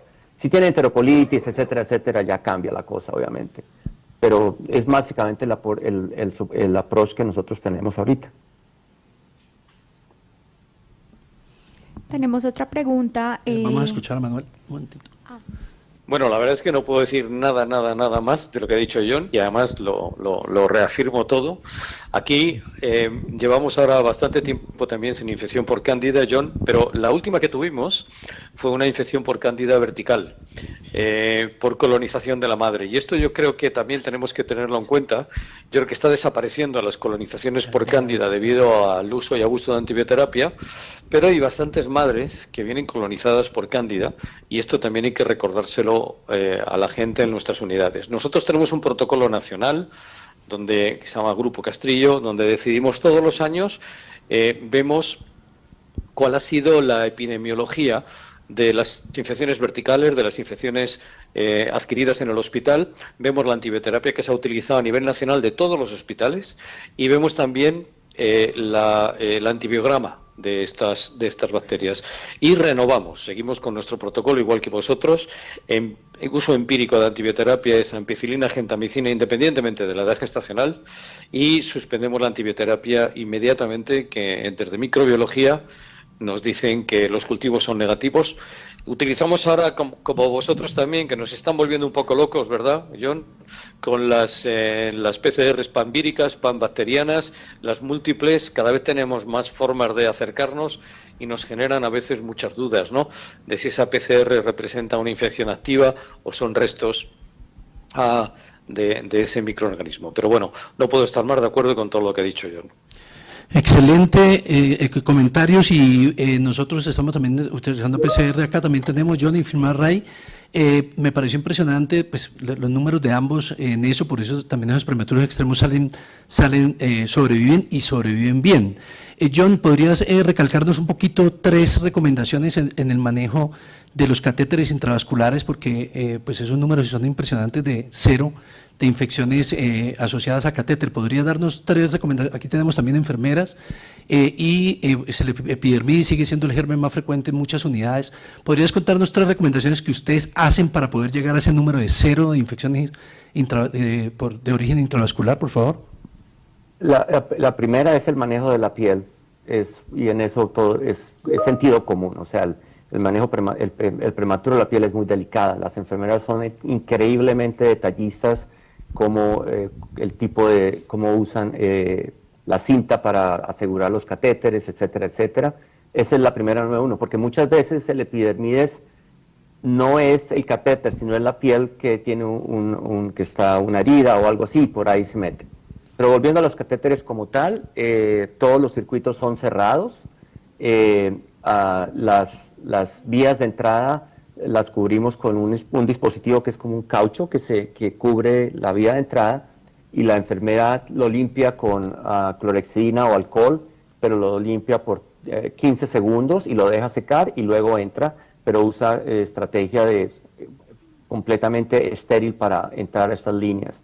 Tratamos de restringir cuando tienen las líneas arteriales, innecesariamente, y hay horarios específicos para sacar la sangre. Básicamente significa que si llegó el nuevo fellow que quiere saber el último CO2, hagámosle, no. Si lo va a hacer es porque va a hacer algo al respecto, y hay horas específicas para poder hacerlo. Pero de nuevo, la estrategia más, con las líneas centrales Una vez que es puesta, le cambiamos el vendaje al primer día después de que es puesta, y luego si no está sucia la deja tranquila. No tenemos una rutina, en muchas unidades cambian el vendaje de las líneas percutáneas cada semana. Nosotros no, nosotros esperamos hasta que si se pone sucia o se empieza a levantar, el niño suda mucho, etcétera, etcétera, ahí la cambiamos. Pero hay dos cosas más. Número uno, las personas que están a cargo de eso son súper entrenadas y tienen protocolos específicos en cómo manejar las líneas, y a las enfermeras se le dan instrucciones específicas en cómo hacerlo. Pero de nuevo, no me canso de decirlo, bañarse las manos. El problema final es la gente que llega con bacterias que no deberían colonizar la unidad. Y en eso ya me puedo seguir aquí hablando. Por ejemplo, nosotros tenemos un grupo de personas que son los encargados se llama manejo ambiental. Cada vez que un niño se va de la unidad, el cuarto recibe una limpieza súper obsesiva, y es un grupo del hospital que solo viene a eso. Y de nuevo, no es simplemente cómo maneja la línea como tal, es toda una combinación de estrategias que empiezan de nuevo con algo muy simple: bañarse las manos. Imagínense que mantenemos no solamente las personas que han estado desde el inicio, sino que han seguido entrando personas a las plataformas. Solo nos quedan 15 minutos y agradecerles a ellos por haberse mantenido durante todo este tiempo. Sé que todos tienen actividades en la UCI, solo tenemos 15 minutos más, pero pues es un reflejo de lo impresionante que ha estado los consejos que nos han dado. Así que nuevamente Manuel, nuevamente John, muchas gracias por sus recomendaciones que nos ayudarán a salvar niños en Colombia. Natalia, ¿qué otra pregunta tenemos en el público? Sí, el doctor Néstor nos pregunta, normalmente el FilmArray se procesa únicamente cuando los cultivos tienen crecimiento. ¿Hay justificación para realizarlo si no es así? Yo diría que no, lo está haciendo bien. Tiene que esperar a que crezca. Como dice Manuel, salen unas cosas que uno no sabe ni qué hacer. Y hace poco salió un niño con una que se llama Strenotophomonas maltophilia. Y el niño estaba clínicamente estable y pues tocó darle tratamiento por 7 días, pero algo pasó en el laboratorio, algo pasó que lo contaminó, pero de nuevo, es demasiado específico, todavía estamos aprendiendo. Entonces tiene la razón, crece el cultivo y luego después de eso identifica con PCR. Manuel, ¿tu opinión? La misma, como dice John, estamos aprendiendo, y el problema es que la industria va más deprisa que nosotros, ¿verdad, John? Y vende cada vez, ¿cómo se dice?, dispositivos o placas de multi-PCR que nos vuelven locos. Mira, solo para que os hagáis una idea, los microbiólogos han pasado de cuando hacían los exudados vaginales a las gestantes, han pasado de hacer exudados para cultivos específicos a tener paneles multi bacterias y multivirus. Entonces ahora están apareciendo, por ejemplo, herpes que no pensábamos bajo ningún concepto que iban a aparecer en madres asintomáticas y sin lesiones, que nos generan unas dudas tremendas. Bueno, ¿y ahora qué hacemos, no? Y bueno, esto va a empezar a pasar. Vamos a empezar a ver cosas que antes no veíamos. Por lo tanto, yo creo que hay que ser prudente, hay que aprender. Y nosotros trabajamos muy en contacto con los microbiólogos del hospital. Y bueno, tenemos de hecho un microbiólogo asignado del propio laboratorio que trabaja con nosotros a diario y con el que estamos siempre en contacto, y analizamos cada bebé y analizamos cada resultado en el laboratorio y tomamos decisiones conjuntamente. Nos ayuda mucho. Otra pregunta que tenemos es que, ¿qué opciones de terapia de reemplazo renal tenemos en estos niños de pesos muy bajos, menores de 1000 gramos, menores de 800 gramos, cuando desarrollan oligoanuria, hipercalemia? ¿Cuáles son los recursos que ustedes tienen para ofrecer a esos pacientes tan chiquitos? De pronto técnicamente es muy difícil, ECMO, diálisis peritoneal, hemodiafiltración. ¿Cuáles creen ustedes que serían ahí las cosas que les podríamos ofrecer? Eso está difícil porque no hay mucho que ofrecer, desafortunadamente. Al menos en Estados Unidos es clínico y básicamente estabilizar todos los parámetros, tensión arterial hasta donde se pueda, manejo de líquidos, electrolitos, eso es al menos aquí de nuevo, estamos limitados a usar furosemidas y medicaciones básicamente, pero es una parte que es complicada y muchos de esos bebés actually no fallecen. Estamos ahora trabajando aquí con un nuevo grupo dedicado solamente a nefrología neonatal, que es una ciencia nueva realmente. Tenemos muy buena displasia pulmonar, ventiladores, nutrición, pero estamos tratando de aprender acerca de nefrología neonatal, que es algo nuevo. Sí, de acuerdo con John. El peso es una limitación, pero lo más importante es la etiología. Yo creo que tenemos que tener bien claro que cuando hace un fracaso renal un niño de 700 gramos, eso no va solo. Así que el manejo de líquidos no va a ser exclusivamente lo que le va a salvar la vida. Por lo tanto, en estos niños que no tenemos posibilidad de un acceso vascular para hacer hemofiltración venovenosa, como hacemos en niños que tengan, pues para nosotros los 1.700, 2.000 gramos es un poco la barrera para tener un buen acceso vascular, para poder hacer el manejo de la hemofiltración venovenosa. Pero yo creo que la etiología, ¿qué es lo que está pasando?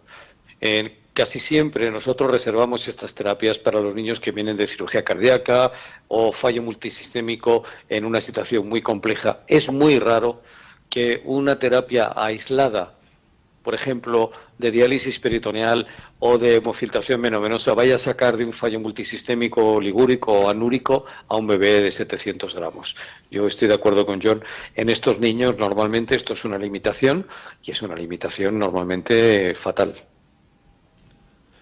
Muy bien, antes del 8:45, que queremos ser muy cumplidos con el inicio y la terminación por el tiempo de ustedes y por el tiempo de toda la gente que está, agradecerles nuevamente, recordarles 20 y 21 de noviembre, vamos a contar nuevamente con Manuel, que John y Manuel tienen muchas conferencias afuera de ponentes, pero les agradecemos por compartir con nosotros ese 20 y 21 de noviembre, vamos a aprenderles muchísimo. Y nuevamente recordarles las otras personas que tenemos, el doctor Stetson, el doctor De Luca, la doctora Ana María de Valle de Lili, la doctora María Azucena Niño. Vamos a traer de Argentina una referente en ecografía funcional para poder aprender, así que por favor no se pierdan ese evento. Última pregunta que quisiéramos hacerles es ¿qué recomendaciones nos dan? Porque todos los neonatólogos tenemos pesadillas con la hemorragia intraarticular.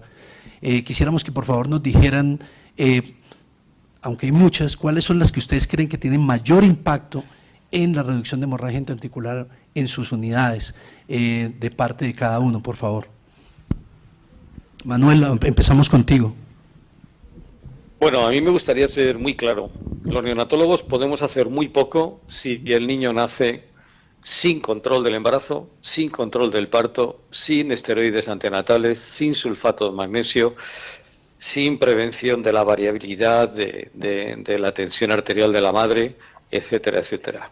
Yo creo que tenemos que ser prudentes. La mayoría de las hemorragias intracraneales ocurren antes o durante del parto. Y ocurren en esas gestaciones donde de forma muy imprevista ocurre un parto muy prematuro. Nosotros, en la experiencia que tenemos, son raras por encima de la 28 semana de gestación. Es muy raro tener una hemorragia intracraneal.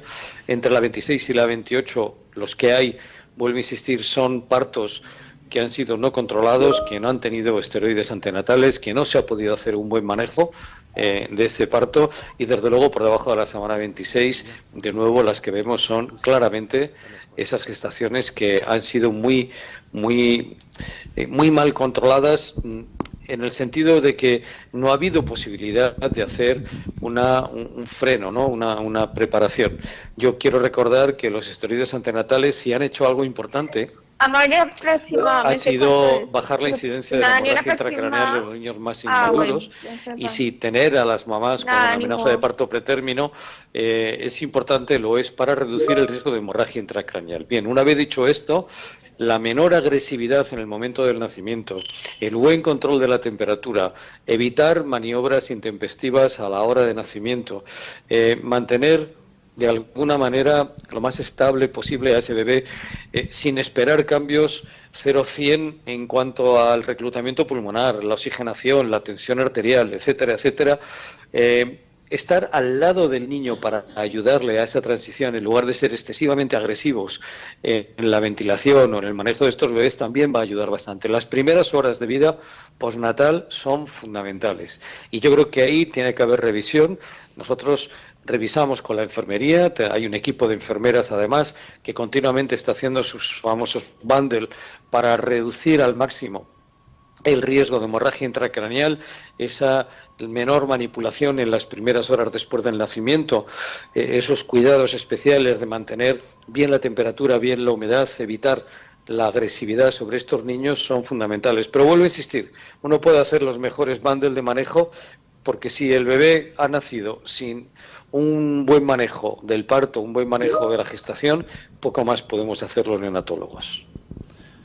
Excelente, John, tus recomendaciones. Sí, completamente de acuerdo con Manuel. Y de nuevo, una vez que el niño nace es de nosotros. Nosotros tenemos un grupo muy específico de enfermeras entrenadas solamente para manejar eso, y las enfermeras tienen un protocolo específico para manejar a los niños en las primeras 72 horas para minimizar la hemorragia intraventricular, y lo que básicamente tratamos es de evitar fluctuaciones en el flujo sanguíneo cerebral. Uno piensa que no hay problema, si le puedo tomar la tensión arterial cada media hora no hay problema. No, realmente no.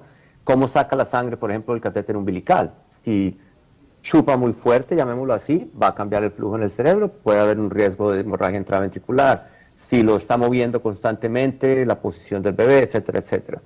Pero ya como para acabar el último minuto, vemos a una cosa que es súper importante, y ustedes van a tener ahorita más adelante un seminario, las enfermeras. Yo no soy nadie a la hora al final del camino. Estoy ahí por 10 minutos y los otros 23 horas es la enfermera la que está al lado del niño. Y entrenarlas a ellas es lo que personalmente a mí me parece que hace la diferencia. Alguien habló de inteligencia artificial al principio. No, paciencia, eso no. Ahora aquí en Estados Unidos es lo último, y pasamos más tiempo explicando a las mamás lo que encuentran en inteligencia artificial que hablando con ellas. Pero no, estamos muy lejos de que inteligencia artificial reemplace la capacidad de análisis de una persona, pero usted tiene que estar al lado de la cama con las enfermeras trabajando. Y esa es la parte más importante para nosotros en prevención de hemorragia intraventricular. Básicamente, no lo toque y déjelo en paz, básicamente. Pero de nuevo, requiere protocolos, requiere consistencia. Lo mismo para el manejo de los ventiladores que hablamos antes. Si solo tiene ventiladores de presión, pues aprenda a usar ventiladores de presión. Si trabaja con NAVA, como escuché que en Cali, los adoran. Aquí hay un doctor en Ohio que adora la NAVA también y le parece espectacular y es lo único que usa, pero lo saben usar específicamente por lo que lo hacen y tienen la experiencia. Si tienen volumen, entonces use volumen. Y así sucesivamente. La parte final que pienso que es importante es, hay que definir qué edad gestacional pueden manejar, porque no solamente sobrevivir, pero es también qué va a ser más adelante y que la familia sepa lo que viene más adelante. Ya es la parte ética, que es un poquito más complicada, pero es algo que siempre hay que tener en cuenta. Alguien pregunta que cuándo le hacen la ecografía, el ultrasonido de la cabeza. Nosotros esperamos al menos 3 a 5 días, pero si se cree que está con una hemorragia, lo hacemos ahí mismo, cuanto antes se pueda. Gracias, John. Totalmente de acuerdo. Creo que Ángela Hoyos, profesora de nosotros, John, decía que un neonatólogo que no sabía enfermería no era un buen neonatólogo. Yo creo que son recomendaciones de John y de Manuel de enfermería es impresionantemente importante. Como tú dices, pasamos unos pocos minutos y ellos están todo el tiempo en la cabeza de los pacientes. Para eso tenemos una muy buena noticia. Por favor, toda la gente conectada, no lo olvide que mucha gente sigue prácticamente el mismo número de conectados. A la 1:30 tenemos el evento de enfermería, donde vamos a hablar de piel, de manejo de catéteres intravasculares, de cómo se asciende la vía enteral, cómo se maneja la nutrición parenteral en enfermería. Así que los esperamos a todos, neonatólogos y enfermeras, para que estemos a la 1:30. con enfermeras también de España y de Estados Unidos. También quisiera decirles que a las 4:30 tenemos evento de UCI de cuidado intensivo pediátrico. Este segmento neonatal hace parte de este encuentro que estamos haciendo con Clínica Mayo, de cuidado intensivo pediátrico, neonatal y adultos y enfermería. El año entrante, que Manuel y John van a estar con nosotros, va a ser el evento mixto, presencial y virtual para la parte internacional, con la Clínica Mayo, que es una de las mejores clínicas del mundo, pues en algunos rankings la mejor clínica del mundo, así que es un honor para nosotros que estemos todos juntos. Entonces voy a darle la palabra a Alexi para cumplir con nuestro horario, para que por favor cierre el evento, y de mi parte, Manuel, qué placer verte otra vez, espero que podamos darnos un abrazo el año entrante, sabes que te queremos muchísimo, te he aprendido muchísimo toda la vida. Sigue por favor siendo el referente y el pionero que eres en nuevas terapias. John, la sabiduría después de tantos años se te nota cada vez más. Muchas gracias por seguir siendo amigo colombiano, orgullo para nosotros, y también el año entrante nos vamos a ver con un abrazo grandote. Alexi, te damos la palabra para que junto con Julieta cierren este espectacular encuentro. Bueno, perdón, después de este manjar de información que nos han brindado nuestros conferencistas, yo quisiera que antes de que se nos vaya, por favor, hay una pregunta muy importante que no, o sea, del chat, que no quiero que se me quede en el aire, y es la siguiente, y luego les cierro. Yo creo que no se van a demorar más de 3 minutos. Un paciente menor de neonato de menos de 26 semanas con una ventilación no invasiva, ¿a ustedes qué porcentajes les fallan?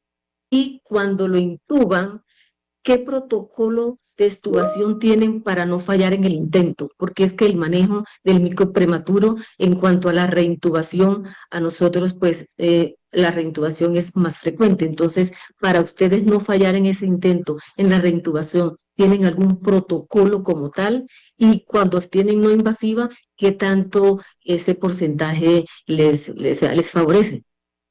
Por favor. Vale, Manuel. A ver, yo perdonarme, pero en 3 minutos es imposible. Yo creo que esto sería necesario un simposio dedicado específicamente a esto. Mira, Alexis, es muy complejo. Nosotros individualizamos el paciente, como llevo diciendo todo el día, intentamos que cada bebé reciba el tratamiento que precisa en cada momento. Entonces, bueno, la decisión y qué porcentaje. Tenemos un porcentaje bastante bajo de fracaso de la ventilación no invasiva. Tenemos un porcentaje bastante bajo, no te voy a decir exactamente las cifras porque no es tampoco el caso, de fracaso de la reintubación, pero siempre preferimos un bebé que esté extubado siempre y cuando el precio que está pagando por estar extubado no sea alto. A ver si me explico con esto.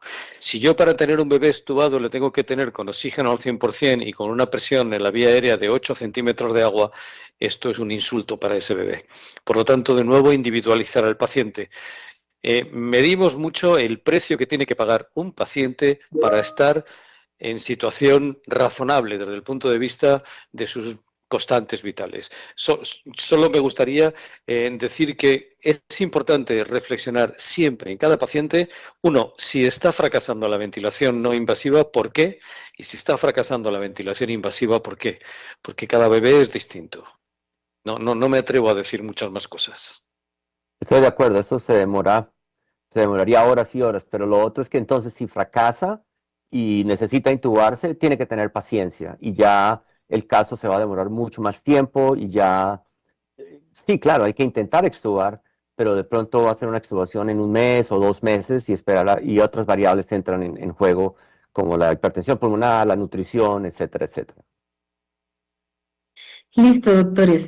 Pues muchas gracias de verdad por esa generosidad académica y por compartir con nosotros sus experiencias por parte de la Asociación Colombiana de Neonatología. Muy agradecidos y definitivamente, repito, con ese manjar de información nos queda repetir lo que nos dicen ustedes. Hay que individualizar el paciente y también hay que tener en cuenta, pues, el caso de que ustedes están a la vanguardia de la tecnología, que eso son herramientas que nos ayuda pues a, digamos, ayudar a tener una mejor decisión y éxito en los manejos de los pacientes.